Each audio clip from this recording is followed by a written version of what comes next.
I believe the last item on our agenda is to go back to our director's report. Yes, Madam Chair. Okay. Thank you for waiting, Mr. Riskin. Much appreciated. It's no problem. Hopefully last but not least. Never least. So just a few things that I did want to give you all and the members of the public an update on. First, with regard to Vision Zero, the SF-MTA is hosting a series of coffee chats. These are opportunities for community members in each of the supervisor districts in September to hear ideas as we develop the next Vision Zero action priorities for this year and really the coming years. We're 5 years, 6 years out from our Vision Zero goal, and we want to make sure that we give an opportunity for members of our community to have input, because as you know, one of the hallmarks about Vision Zero is really the collaboration, not just across city agencies, but with the community members, the communities that we serve. So we're going to be holding these at local institutions such as a food bank, a senior center, an LGBT center, YMCA. We will have language support available for people who don't speak English. The first one, I think, starts as soon as this Thursday, and all of them are listed up at visionsrosf.org/events. So I encourage folks to check that out. Next, I want to give you an update about construction in Chinatown related to the Central Subway. This Friday, we will be starting a new phase of construction to complete an emergency exit shaft, which is for anyone who's traveled in Chinatown recently on Stockton Street, on the east side of the street, north of Washington. There's been a part of the road that's been sealed off by construction barricades. That is where the ultimate egress shaft for the Central Subway Chinatown station will be. We will be starting construction, the final construction on that egress shaft, excuse me, which will create a little bit more disruption on that block of Stockton Street. We have been working really hard to try to minimize that construction. The original schedule anticipated a 6-month window for that. But because we were able to get some of that work done from underneath, we're anticipating being able to complete it in about 4 months. So we will be able to complete it hopefully by the end of the year, certainly well in advance of Chinese New Year. We've also been working closely with the merchants and Supervisor Peskin's office to minimize the amount of parking that we are impacting, particularly the loading that that very busy area the merchants require. So we're either restoring or retaining some parking spaces that previously were consumed by the construction. So we recognize that this is going to be challenging for the folks in that area. We have been meeting monthly with merchants and other stakeholders in the area to make sure that we understand their concerns and to ensure that we can minimize to the extent possible any disruption. One piece of good news that I wanted to share is that Standard & Poor's Global Credit Ratings has just affirmed its AA long-term rating on the agency's revenue bonds as being outstanding. That AA rating is currently the highest rating of revenue bonds or certificates of participation issued by any United States transit agency. And in their report, in which they reflect their analysis that affirmed this high rating, they noted the strength of the local market, the strong management practices and policies of the agency, combined with the diverse revenue sources such as the availability of parking and transit revenue, that all contribute to this strong rating. So it's good to get some independent affirmation that what we're doing here is working, which manifests itself in low interest rates when we go to issue revenue bonds. So some good news there. Also wanted to give you some Muni updates. One with regard to ridership, and I think I heard some public comment about this, but here's some data that we'd like to share, which is generally that Muni has been bucking the regional and nationwide trends with regard to ridership. As you've been reading and hearing across the country, and even within this region, a lot of transit agencies, a lot of cities are seeing declines in ridership. Last year, and this is I believe the last fiscal year, we saw about 720,000 boardings on an average weekday. 10 years ago, we saw about 650,000 average boardings. So over that time, it's about a 10% ridership increase. And in the last couple years, it's been flat. So while it has not continued to grow in the last couple years, we've not seen the declines that you've seen in many other places around the country. There's some reasons for this, we believe. Over the last few years, the SFMTA has made a number of improvements system-wide, and including a service increase, but also investments as part of our Muni Forward program to increase service or reduce delays, changes in the streets to reduce delays, such as through transit-only lanes or transit signal priority. And just to give a little evidence of how we think that is paying dividends, rapid bus ridership grew 8%. Frequent service is up 3%, and express service is up 5%. So by targeting improvements in the Muni Forward program towards those lines that carry the most people, we've been able to, I think, successfully buck the adverse ridership change decline that you're seeing elsewhere. Just some other stats on certain corridors where we've made investments. We've seen some significant increases in ridership, 11% on the Mission Corridor, 6% on the Geary Corridor, 11% on the Bayshore Corridor. Each places where we've made a range from modest to more significant investments, which seems to make taking Muni a better trip for more people, which is always our goal. So it's encouraging to hear that these improvements are paying off, and we have more coming, such as El Taraval, such as 16th Street, the Geary, which you just approved at the last board meeting, all of those, or most of those on the Rapid network, and we will see those continue, and just want to point that out and have you keep that in mind as we continue to bring these kind of improvements forward. More generally, we have been making some good progress on Muni, such as overhauling the fleet, increasing service, and as I said, growing or at least retaining our ridership.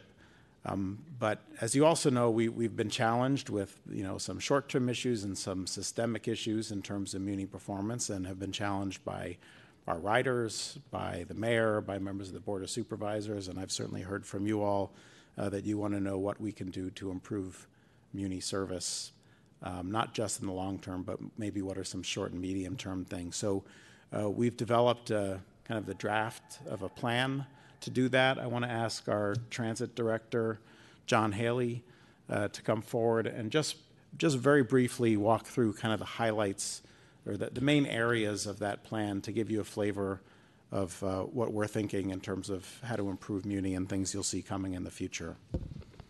I have a quick... there it goes. If we can get SF Gov TV to go to the overhead, please. Yeah, let me just take through the major categories that Ed talked about.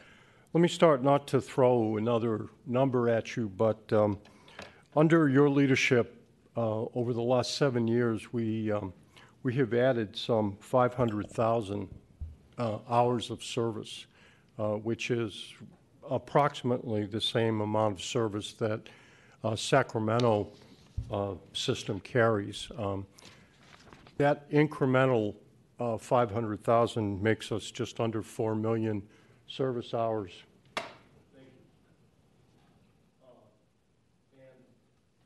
The reason I bring that up is simply to point out that the expectations for us have never been higher.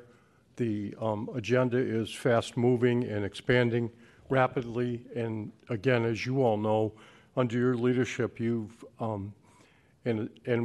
through a series of mayors, to be able to achieve the kind of macro goals, whether they be transit, financial, environmental, housing, for the city, transit needs to work better. So we come at this with what are the things that we need to do to improve our performance and make the system better. And this growth that's taken place has pushed everybody, and in particular all of the systems, the support systems that drive transit, out of their comfort zone. So what, first and foremost, what do we need to do to get better and get better quickly? I could sit here and say over the last couple of weeks since Twin Peaks was completed, we are now at 97% of service delivery. It's an improvement over where we were. It's actually over it's over 99% on the bus and trackless, but it's not good enough. We're still, what brings it down to 97 is the performance of the rail system. We need to continue to drive that. So rather than be satisfied with 97%, what we need to talk about, as Ed said, we need to solve the problem systemically. So the first thing, the holy grail, the genesis of starting good service is to put the scheduled service on the street. So what do we need to do that? Two things. We need to fill the pipeline, both from a hiring and a training perspective, and then we need to better manage longer-term leave. That will, and when we say hiring and training, what you saw in the plan is that we know we lose 15 to 20 people, attrition every month. We need to be training all the time. We need to make sure that the flow is consistent and we don't have peaks and valleys. So that's where we stand with number one. The first thing we have to do, and most important, is to get the service on the street. The second is we need to continue to improve the fleet. We have at this point some 600 new buses and trolleys. We now have 40 on the property, new LRV4s, with 26 that are available for service. And in the month of August, we certified 6 more. We're coming in at the rate of 1. The equipment picture is going to continue to improve. And then the other side of that is we continue to retire older vehicles, our new trolley coaches. And again, that is good news across the board. The equipment is the face of the system. It's more reliable. And I think it's important that we're also improving our maintenance practices. And part of that is under your leadership and under Mr. Riskin's leadership. In the last several budgets, we have invested in maintenance. There has been nothing but increases in maintenance over the last 7 to 8 years because we realize the importance of doing that and the necessity to improve the service. Next, we talk about dealing with safety and security. The first part of it, the operational safety part, is we need to knock down our collisions. We are up in about 35 on average collisions a week. We need to take that down and take it down quickly. We've done a lot of good work we know where the collisions are. We know what types of collisions are occurring. We need to galvanize our workforce to continue to look at all ways to reduce the collisions. They're they not only affect service, obviously, but they're a safety issue and potential safety issue. On the physical security, again, looking at the current situation that we have, we want to build off the basics. And what that means is in stations, we need to judiciously but quickly do things like improve the lighting, improve the physical environment with paint, with benches, and also we need to move faster on our video program. We are beginning to introduce more technology that will allow us to improve the security in the station. So on the two aspects of safety and security, one, the operational safety, we need to get after the collisions, and on the physical safety, we need to improve the security of our system. This next one, in terms of improving customer service. This morning, we had a successful test for the new passenger audiovisual system in the stations. And why that's important is that will allow us to make announcements from a central point, the TMC, during times of delays. I know for many of you as regular riders of the system, this has been a source of frustration, the unevenness, the frequency of the announcements. Well, we should be able within the next week or so to go live with making announcements during delays through our new audio-visual signs that are going up in the stations. Second, within the next 30 days, we'll be able to begin to provide easily accessible real-time updates on elevators and escalator availability. That has also been a request that the board has continually asked us to do. So we're moving forward with that. We'll make it available and make it through the website and keep it up to date. Third, in terms of customer services, we're moving forward with special customer service training for our frontline employees. Not just de-escalation, but many other techniques, tactics that will help them and give them support they need to deal with the public. The next area is our system. You've heard us talk a lot about this, is complex, that we can anticipate delays every day. The key indicator is how well do we react to them. So as we continue to progress towards the integration of the two control centers with the radio system, first of all, we're able now, through the technology, to make more service decisions in the Transportation Management Center, who have the tools to see the whole picture. And in addition, we have controllers using every day some of the new features of the radio system, something called a headway monitoring system to make sure that the lines are evenly balanced. And then there's also something called a performance queue. And what controllers are now doing every day is they're working on the 10 worst lines, 2 lines assigned to each of the controllers to bring up the performance of those lines and set strategies. So we are now using, after, again, under your leadership, to support the acquisition of this technology. We're using it in real time to manage the service. The other part of service management, if you will, is the infrastructure part. During the Twin Peaks shutdown, the rail service especially in the southeast and through the subway, southeast part of the city and the subway, was better than expected. And the reason it was expected is because of the performance of the Castro crossover operation that worked very well. Well, at the same time, one of the things that you've heard a lot about, and many of you as regular subway riders are familiar with, and you shouldn't be, but D1 and D7. And D1 and D7 are the two mainline switches at DuBose. They are, when they go out, they cripple the system. Those switches will both be replaced within the next 30 days. We have acquired the switch machines and we'll make that happen. And then the other thing, which will not be done, but we're starting it right away, won't be completed probably for another 4 to 5 months, is the activation of the crossovers at Twin Peaks. Those will be invaluable in terms of being able to manage the service, but they need to go through a rigorous safety process to ensure that train movements that are coming in to West Portal don't conflict with turning back trains. We've started the process to work with our train control manufacturer to do that, but those things will make a huge difference in our ability to respond to problems.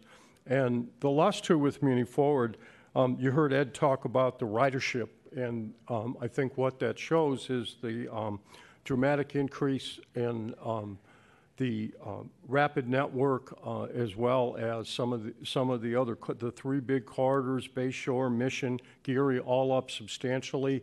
We expect the performance of that. We're focused on managing the bunches and gaps, but what that shows is if you make the investment in these particular line, the ridership will be there.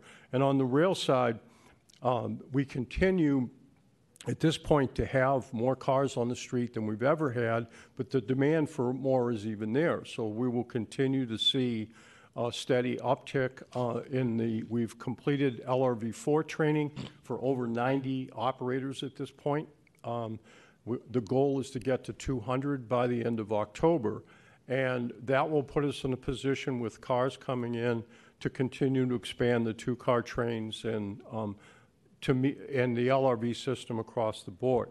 But the key thing for us with what these actions require and Ed used the term systemic. That's really it for us. We don't want to have fits and starts in performance. We don't want to have another hiccup as we had with over the last couple of months in terms of managing the service. And the way to prevent that is to best align the support systems that are needed, whether they be in the hiring side, whether they be in the materials management side.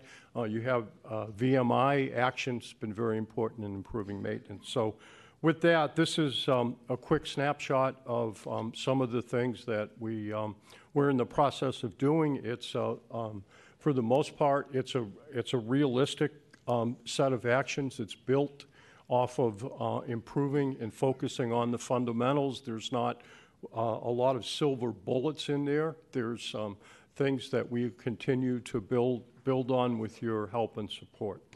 So with that, that's a quick overview of the items on the list. And near term means 90 days. And so we'll continue to focus on that. And we'll continue to provide you updates as we make progress or have challenges. But just want you to know we've heard you, we've heard the public, we've heard the mayor and the board, and we're really bringing the agency together to see what we can do to advance and accelerate the improvements that we have been making on Muni over the years. So just a few more things I wanted to give. If I may, I have a question of Mr. Haley. Oh, yes, absolutely. Please, Director Torres. Thank you. I read your report, and it's quite exhaustive, but it didn't give me a plan of action in terms of how do you fulfill the wonderful initiatives. How are they going to be implemented? Is that going to come in a later report? For example, how are you going to increase ridership? How are you going to manage service effectively? I don't see where the details are of that. And when you put out near term, medium term, and long term, which of those phrases applies to which of the major initiatives? Okay, we have all that, and we'll be happy to, I will give you a more detailed report with timetables and measurements and goals, if that, And that'll give me an idea of how you plan to implement these goals? okay. No, is that true or not? Yes. Okay. Now, but again, I still don't know, put service out on the street, is that a long-term goal? Is that a 90-day term? The goal is, You the put goal new is, term, medium, long-term, but you don't tell me. Make sure you use the microphone, Art. I'm not Oh, I'm sure sorry. John's hearing you very well. I'm sorry. You, on the major initiatives, you put near-term, medium-term, long-term, but I don't see where those characterizations apply. So for each of those elements, Yeah. for each of those bullets, we have a number of actions, some of which are near term, some of which are medium term, and some of which are long term. And those elements are what kind of underlie each of those. So for put service out on the street, Where can I find those? so be happy to provide them for you. I sent them by email last week, but I'd be happy to make sure that I the didn't see board. that. Okay, we'll be happy to make sure that the board has them. It wasn't in the report that was put in the email. Yeah, This was the one I guess you sent to the mayor as well? that's correct. So that's what you gave to the board. That's what I printed out over the weekend to study. So is this the whole document, or is That- there other that- documents to be? That's the core, that's essentially the list of things, including what measures they would attempt to adjust to Well, I appreciate drive. that, but it's wanting for me. I would like more information. Okay, be happy to sit down and brief you on how we'd go about doing this and make sure we give you the I'll information that prefer you in need. writing. Okay? Thank you. All right, good. Let me just note that. Thank you, Ed. And thank you, John. Okay. So just a few more things. John made reference to the fact that we did, of course, reopen the Twin Peak Tunnel on time and successfully. The first trains were running that Saturday morning, as we had told the public way back at the beginning of the year they would, and the operations were smooth. Our shops went out and very quickly restored the areas where we had placed the temporary bus stops for the bus shuttles, and I know we got a lot of very positive feedback from the folks who were impacted by those locations. We did some deep cleaning at the stations, particularly Forest Hill and West Portal, that had been out of service and had essentially been construction sites for 2 months. And so we now have a system where the trains can go up to 10 miles an hour faster than they were able to do beforehand, and a tunnel that will better withstand a seismic event when that does happen. I did want to note, however, though, as we also had told you and the public ahead of time, after the major closure, as we did before, there's some weekend work, and it is coming these next 2 weekends. So we are planning in these next 2 weekends to close a little bit early on Friday and Saturday nights and open up a little bit later than normal on Saturday and Sunday mornings. We will have, of course, bus service available for anybody traveling in those times, but wanted to remind you of those upcoming weekend closures, and I wanted to assure you that we still have the task of getting back to the board on what the timeline is to get the new crossover that was installed into revenue service. Next week, the city of San Francisco from September 12th to 14th will host the Global Climate Action Summit. This is a summit that is organized by Governor Jerry Brown and will bring together 4,500 global climate leaders, including heads of state, governors, mayors, businesses, and investors to, quote, take ambition to the next level and highlight efforts already underway to reduce global emissions by 2020 and set the stage to reach zero net emissions by mid-century. The summit itself is by invitation only, but the public is invited to participate in a number of affiliate events, including climate action panels, workshops, tours, exhibits, and other special events. There will be portions of the summit that will be streamed live, and anybody wanting detail can find them at globalclimateactionsummit.org. We, the SFMTA, will be co-hosting 2 of the affiliate events that will be happening next week.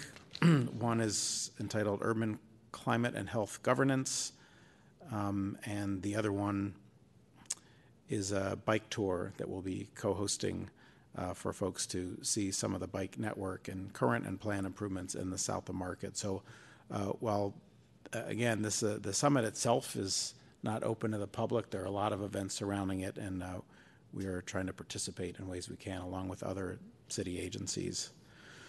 Related to that, in some measure, you may have seen a new Muni ad campaign that rolled out last week in advance of the Climate Summit, which highlights some of the agency's environmental accomplishments and recognizes the contribution that San Franciscans are making every day to address climate change by riding transit and by using other sustainable modes to get around, such as walking or riding a bike.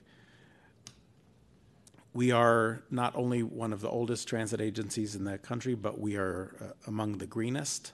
Our transit fleet, half of which is fueled by zero-emission, clean, Hetchy hydropower, as well as the rest of the fleet, which is electric hybrid and renewable diesel buses, gives us the greenest fleet in the country.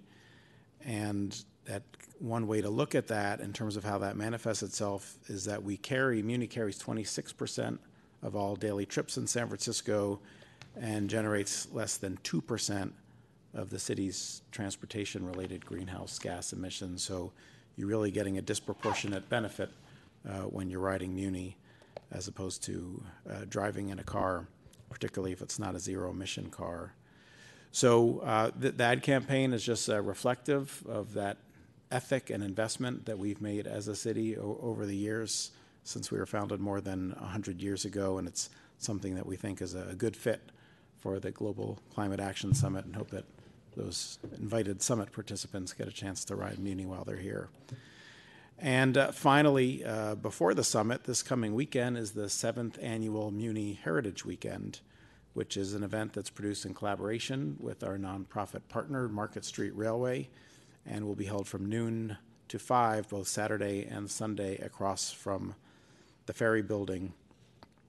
We will have a lot of our old vehicles out on display, rail vehicles, buses, and then many of them will be operating in the afternoons on Saturday and Sunday. So we encourage folks to come out. It's a free event. It's a great opportunity to reflect on and see and appreciate some of the great history that we have that is living history in terms of the rolling stock that still moves people to this day. So we hope to see everyone out there. That's this Saturday and Sunday afternoon across from the Ferry Building. And that concludes my report. Thank you very much, Director Riskin. And the Muni Heritage Weekend, that will include some of those lovely old Muni buses that we see out there that will actually be available and be out running. If you've never seen or ridden on one of those, it really gives you an appreciation for how far bus technology has come.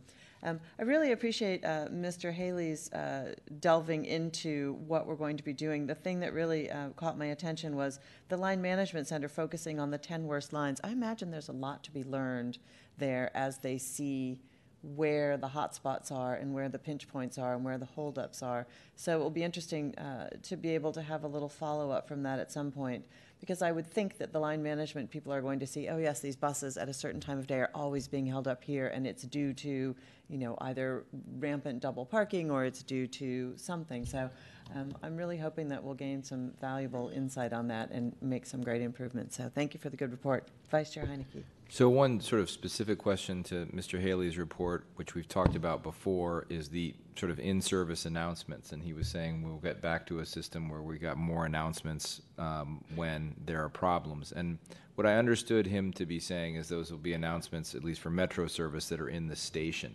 Where are we? Is that correct? That's correct. That there is some ability to make announcements on trains as well. We're in the final months of completing the second phase of our new radio system. Right. The first phase being on the buses, the second phase being on the rail cars. And once that is complete, we will have much enhanced capability for doing onboard announcements on the vehicles, and which is particularly important when they're in the subway. So that's where I was going with that. There was a period in time where I think I had personally requested this, and they were coming out of the West Portal Control Center for, you know, a month or so, sort of explaining it not only in the stations but also on the vehicles. I understand that has technical issues with it, but I think getting back to that and getting to a system where there's a centralized announcement is going to have a great effect for our customers on this sort of psychological, you know, issue that we were discussing before. People want to know what's going on live time, and having one source of the information is really helpful. The trash fire, I happened to be riding at that time. I'm glad our people stopped it. I'm glad Mr. Haley has, you know, taken responsibility for it and said it's something you all are looking for. But that was an instance where the communication wasn't coming out as clearly and centralized as I think it could have been. And I really think this is something we have to master and not rely on radio to driver and driver announcements. It's just not effective. We need a system where there is a centralized message going out, particularly to the customers in the subway, but as broadly as we can, as to what's going on and what the recommendation is if there's a recommendation of an alternate route. Understood and agreed. I think we have members of the public.